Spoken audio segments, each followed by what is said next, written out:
বন্ধুরা, রয়েছি সচিবালয়ের সামনে। মানে ফেসিস্ট কত প্রকার ও কি কি, আর কি বলে স্বৈরাচার কত প্রকার ও কি কি, এর সংজ্ঞা আগে আমি এতটা বুঝতামও না, এতটা জানতাম না।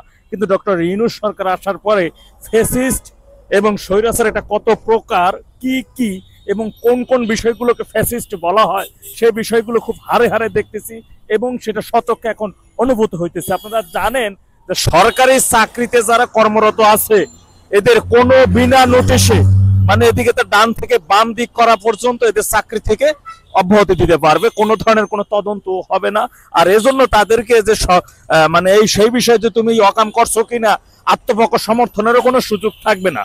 এই ধরনের একটি কালো আইন জারি করছে সরকার সম্প্রতির সময়, আপনারা জানেন। এবং তার বিরুদ্ধে সচিবালয় সকল শ্রেণীর কর্মচারী সহ সারা দেশের প্রায় 18 লক্ষ সরকারি কর্মচারীর বিরুদ্ধে প্রতিবাদ জানাইছে। তারা যখন এই কালো আইনের বিরুদ্ধে প্রতিবাদ করছে, ঠিক এমন সময় দেশের অন্যতম একজন এই ফ্যাসিস্টের দোসর হাসনাত আব্দুল্লাহ তিনি তাদেরকে হুঙ্কার দিয়ে বলতেছেন যে মন্ত্রণালয় সচিবালয় তারা যদি এই ধরনের প্রতিবাদ করে, তারা যদি সংস্কার কাজে বাধাবিঘ্ন ঘটায়, তাহলে দেশের জনগণ নিয়ে তাদেরকে প্রতিহত করা হবে। চিন্তা করেন 18 লক্ষ সরকারি কর্মচারীদের কিভাবে হুঙ্কার দিতে পারে সে। একজন, আপনি যখন একটা প্রতিষ্ঠানে কাজ করবেন, সেই প্রতিষ্ঠান থেকে যদি আপনার বিরুদ্ধে কোনো ধরনের কঠোর আইন হয়, তখন আপনি তো প্রতিবাদ জানাবেনই। সেই প্রতিবাদের প্রেক্ষিতে থার্ড পার্সন একজন ব্যক্তি কোনোভাবে কি আপনাকে আপনাকে হুমকি দিতে পারে? কোন সমাজে আমরা বসবাস করতেছি? সরকার যে কাটা দিয়ে কাটা তুলতেছে সেটি এখন আপনারা সবাই দেখতেছেন। পুলিশ প্রশাসনে যে সকল ভাইয়েরা আছেন, আপনারা তো দেখেছেন আপনার সহকর্মীকে কতটা নির্মমভাবে হত্যা করা হয়েছিল, আপনার সহকর্মীকে কিভাবে হত্যা করে ব্রিজের সাথে ঝুলিয়ে রাখা হয়েছিল। নারী পুলিশ সদস্য যার গর্ভবতী ছিলেন, যার পেটে বাচ্চা ছিল, তাকেও রেহাই দেয় নাই সেই দিনের সেই রাক্ষসের দলগুলো। আপনাদের কি কখনো ইচ্ছা হয় না যে যারা আপনাদের পুড়িয়ে মেরেছিল, এভাবে নির্মমভাবে হত্যা করেছিল, তাদের একটু গ্রেপ্তার করতে, তাদের আইনের আওতায় আনতে? কিন্তু আপনাদেরকে দিয়ে কি করানো হচ্ছে?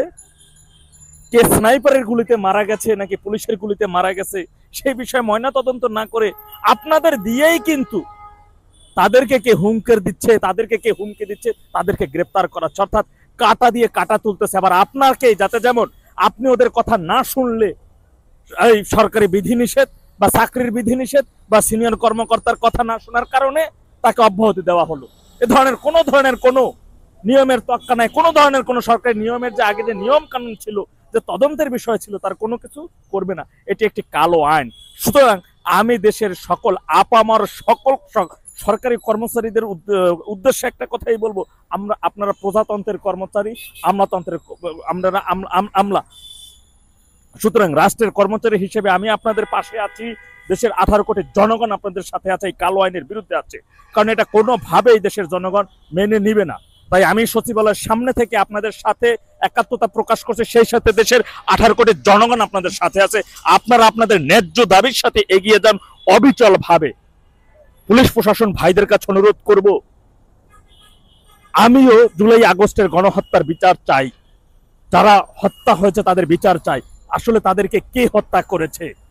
বিগত সরকার নাকি মেটিকুলাস ডিজাইনে তাদেরকে হত্যা করে ক্ষমতায় বসা হয়েছে? তার সুষ্ঠু তদন্ত সাপেক্ষে, পুলিশ কর্তৃক তদন্ত নয়, সরকারের নেতৃত্বাধীন তদন্ত নয়, তদন্ত হতে হবে জাতিসংঘের অধীনে। এবং প্রতিটা লাশের ময়না তদন্তের মাধ্যমে পুলিশের গুলিতে মারা গেছে নাকি 6.7 স্নাইপারের গুলিতে তিনি মারা গেছেন। স্বরাষ্ট্র উপদেষ্টা ব্রিগেডিয়ার সাখাওয়াত সাহেব যে বিষয়টি উন্মোচন করেছিল, কেন তাকে মন্ত্রণালয় ছাড়তে হলো, কেন তাকে স্বরাষ্ট্র মন্ত্রণালয় থেকে সরিয়ে দেওয়া হলো এই স্নাইপারের বিষয় বলার পরে?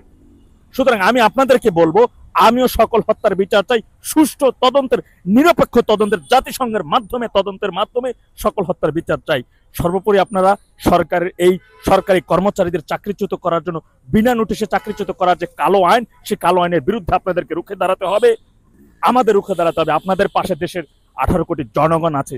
সুতরাং ফ্যাসিস্ট এবং স্বৈরাচারের কোনো দোসর আপনাদেরকে কোনো ধরনের হুমকি ধামকি দিলে তার বিরুদ্ধে সেই হুমকিতে ভয় পাবেন না, বরঞ্চ তার বিরুদ্ধে প্রতিরোধ গড়ে তুলতে হবে।